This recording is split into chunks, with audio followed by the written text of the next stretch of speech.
5 of a narcissist's favorite quotes and what they mean. Narcissists are forward-thinking and methodical in their approach to word choice.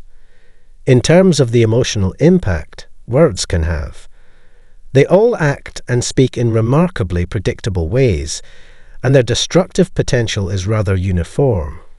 Regardless of your involvement, make it all about you. What do the top 5 sayings they use most often mean? What does this video show? Let's watch it and find out. Adieu everybody, I'm here to chat with you today.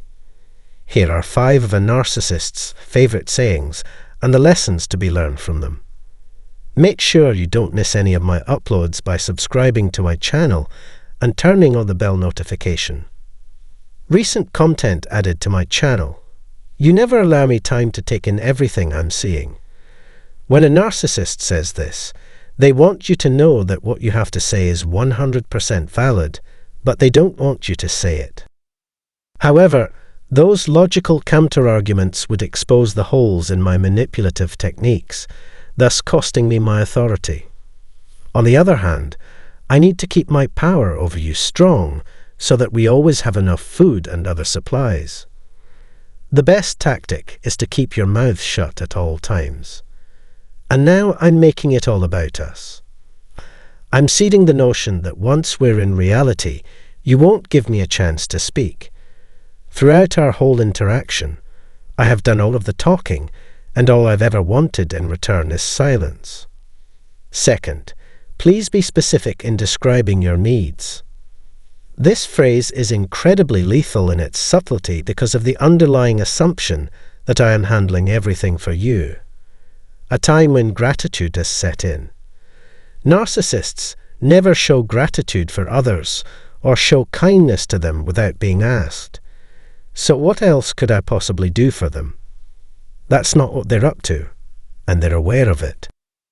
Are sowing doubt in your mind, making you question not just your replies, but also how you understand the universe.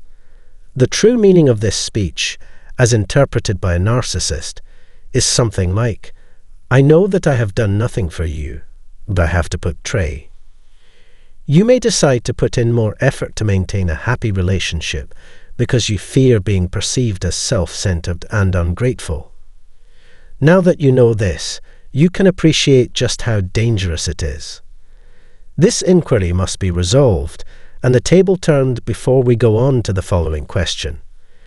In your own words, please describe what it was like to interact with the narcissist and how you felt. So, how did you deal with it? You can jot down any questions you have regarding the history in the comments section, and I'll do my best to provide a translation. Lastly, I completely disagree with your final point. You and I both know that I am aware of everything you have mentioned. Nevertheless, I am pretending that I am unaware to evade responsibility and accountability. I am causing you to question and distort your reality to the point where you believe you are going mad. To the point where you start to ask yourself, what's wrong with me? Ask yourself, am I the one making up these tales? Because of this, when you make the decision to stop the relationship, you may start to question whether or not you are at fault. How self-centered am I? When they started acting out, what did I do or say that set them off?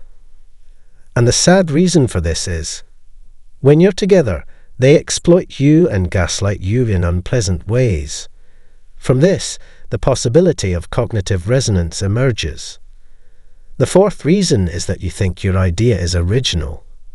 They say, I'll use ally rail or images to back up my falsehoods and manipulation to make you feel even more alone.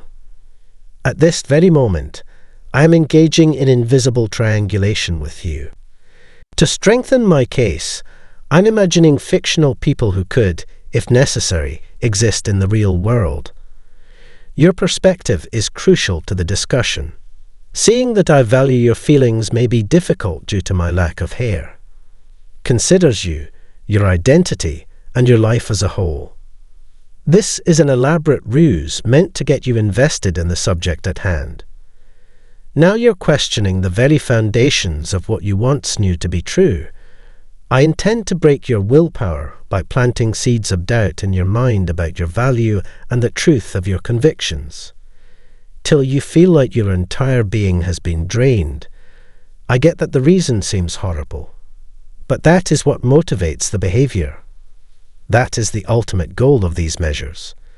It's for this reason that a narcissist will attempt to project their personality onto you. The abusers want you to doubt yourself so they can keep hurting you. The path to the place where reason and logic no longer apply is simple.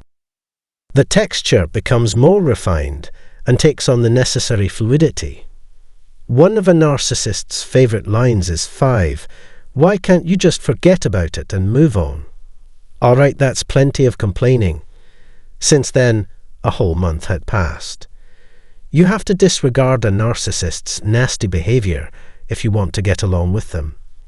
So long as you keep taking their bad treatment with grace, they will continue to do it. They expect you to take it as a given, put up with it, and not point out the glaring flaws in their logic. The underlying assumption is that you will act justly. Because you are their slave, you should act the same way they do. This is how they view you. They don't respect you or treat you with any degree of dignity, treating you more like a toy than a human being. They can treat you in any way they choose since you are an extension of them. Inappropriate behavior, and recognize it for what it is. A mistake I made, but one I did because of you. Therefore, you must forgive yourself for prompting me to act in such a way. It's not about me being violent. As you can see, this is the problem. That you are finding it hard to accommodate this change. It's because you're not taking it and embracing it that issues have arisen. The primary issue is that you incorrectly assess your deservingness. After comprehending their full meaning and nuance, it is essential to keep in mind that one may employ such words without intending damage. You could legitimately claim, "You never let me talk," if the narcissist never lets you finish a sentence. The proper action to take is just that. These adages and maxims have no inherent meaning. Rather, their significance is determined by the context in which they are used. The use of these phrases in passing without malice does not make you a racist. Before I end this film and move on to the next, I have one final request. One thing I'd like to see is a rise in the channel's viewership numbers. Attempting to educate as many people as possible is one of my most audacious goals. What would help me the most is if you subscribed to my channel, liked and commented on my videos, and shared them with people who might enjoy them.